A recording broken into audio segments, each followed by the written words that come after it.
So I have disabled the AI features. So yeah, again you have to import the scanner class from the utility package. So the util is the package name dot scanner. Yeah, you can input all the classes from the utility object just by adding a star here. But yeah, that is not the regular practice which people follow in TR or of I. So yeah, ith element should be the input from the user. So yes, c dot next int. So yeah, in last video I said how to take the input. So yeah, next byte, the radix. There are multiple formats of input which you can take directly. So yeah, I want next int. And yeah, that's it. After this, let's print our array back. Usually these arrays are printed by by running the for loop, but yeah, for convenience I will use this package. So now when you run this code you will get output like this. So yeah, again give some input. So again it will rewrite this 10 to 1 input which you will give now. So yeah, it is taking me the input for the array. So for first element I will give input as 2 1 2 some 5 3 2. So yeah, as you can see here, 10 is rewritten as 1, 20 is rewritten as 2. Similarly, these zeros are rewritten as 532. So yeah, this is how arrays work, and yeah, that's it. If you want to declare string, then let me comment out this part of code.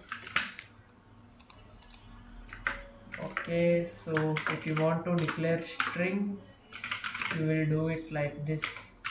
String s is equal to some, and then you will print the string.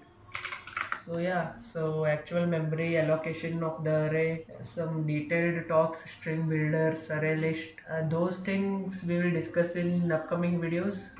For the DSA part, it's fine, you are good to go. So again you have to know some methods, some built-in methods. String dot char at, so there is no index for index 2, or you can simply do this char c is equal to, and you can print this character as well. And this is valid in Java.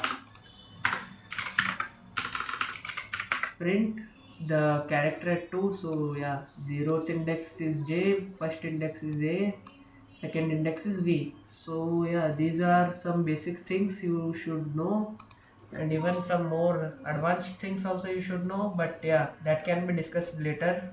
For DSA purposes you can go with this. In upcoming videos I will discuss in detail about these strings and arrays in detail.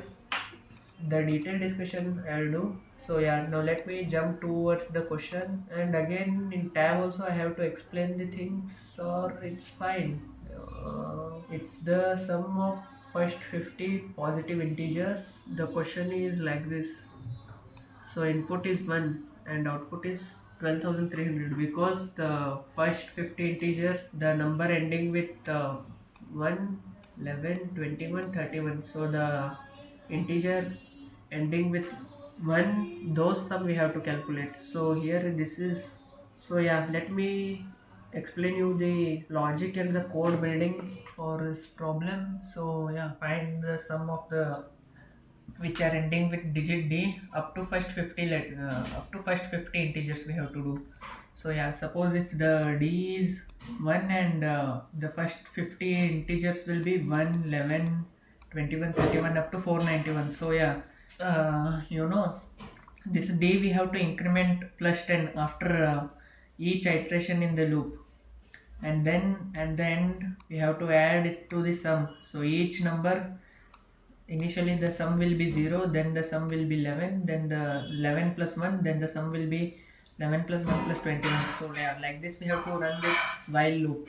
So yeah, first declare the limit, then then declare the sum will be 0 initially. Now declare the while loop. So we'll run this loop until this limit gets 0. So yeah, until this limit is greater than 0, this while loop should run. Sum plus equal to d.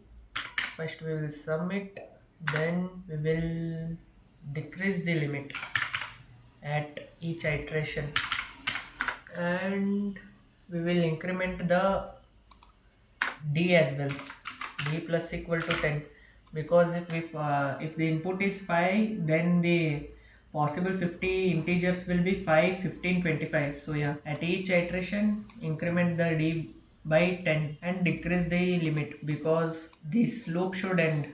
If you don't decrease the limit, then this will this will go in infinite loop and the code will run for forever. So yeah, now if we see the output for integer 1, the output must be 12,300. So yeah, if the d is 1, the output is 12,300, if you can see here. And when the d is 5, the output is 12,500. Yeah, here it is, output is 12,500. Even let me see these test cases as well. Okay, 1 and 5, that's it. I am not running this code here because again it will take credits. Run the code. I'm showing you. Okay, yeah, some syntax error here, my bad. So yeah, only 15 trials I can get in one day. Okay, some compile error. What is this? I think everything looks fine. Then okay, return statement is missing. Yeah, return. Obviously we have to return the sum, because this is function which is here. In this function the return type is void, so that's why I am printing the sum here. I am not returning the sum. If you try to return the num here, then yeah, again you will get the syntax error.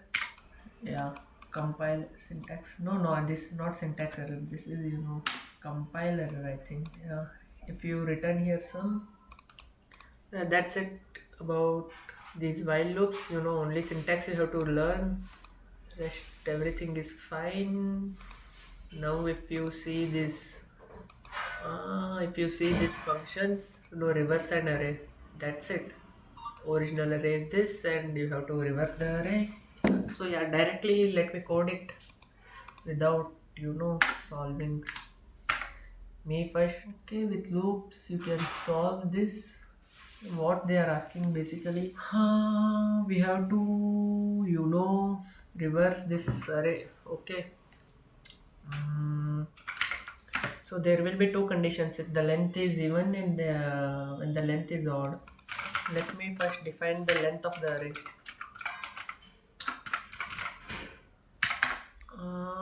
While what we can do is we have to run this loop up to half of the array. Yeah, no need of even length as well. It will unnecessarily take some memory, which is not a good practice. So yeah, let me run the for loop directly. For int I is equal to 0 and I less than arr dot length. So yeah, the swapping must happen between, so here the length is 5, so the loop should run until this I is equal to 2, which is here it should run up to this element, which is 6 by 2. Okay, yeah, it's fine. So arr dot length by 2. So yeah, it's better to keep this in curly braces, arr dot length, and we will increment the I as well, and yeah, just reverse. So yeah, the reversing is, there are 3 types of reversal Java language. One is that bitmask wise, which is the most efficient way. No, not bitmask wise, the XOR operator, 3 times you run some XOR operation, the numbers will be swapped mutually. And another one is regular, taking some regular swapping method, taking some another dummy variable C or temporary variable and swapping. So yeah, int a is equal to arr of I, int b is equal to arr of array of length minus I. Yeah, if you understand the logic, it's good for you. ARR of length, because you have to swap between this I and this first element and this last element. So first element index will be I, obviously. So I is initially 0, and the last element index is 4, which is ARR dot length -1 and -I, because if we increment the I, then the last index will also decrease. -1 and -I. So at the second iteration, the I will be 1, which will be pointing to this 2, and now the last index should be the array length, which is 5 minus 1, which is 4, and which is -I, this element. And let me take another integer c is equal to a, and b is equal to c is equal to b.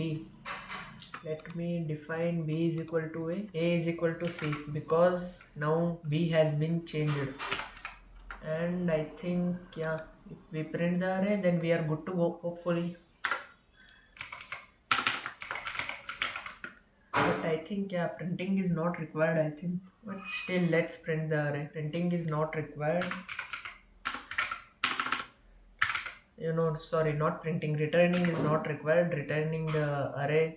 Let me print. Okay, when to print the array, again I have to import the class from utility package. You should be able to do all these things. Import java dot util dot arrays, and yeah, don't miss semicolon, because this semicolon is crucial and critical. Arrays dot toString.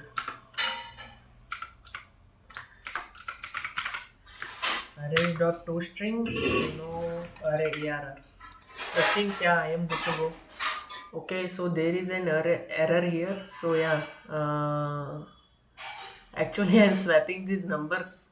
I am not swapping the array elements. So yeah, actually I need to swap these array elements. So how will I do that? So ARR of b is nothing. So b is nothing but ARR of this thing, length -1 -I, and this is nothing but ARR of I. That's it, I think. Yeah, now this should work. Now the actual array elements will get swapped. Yeah, simple, easy. So yeah, this is completed. Theory with examples. So yeah, space and time complexity. This can be done in some another video. No, this is quite important, but yeah, I'll explain it in some another video, not in this upcoming videos, because this is lot of theory, and yeah, it will require some time to do recording and all.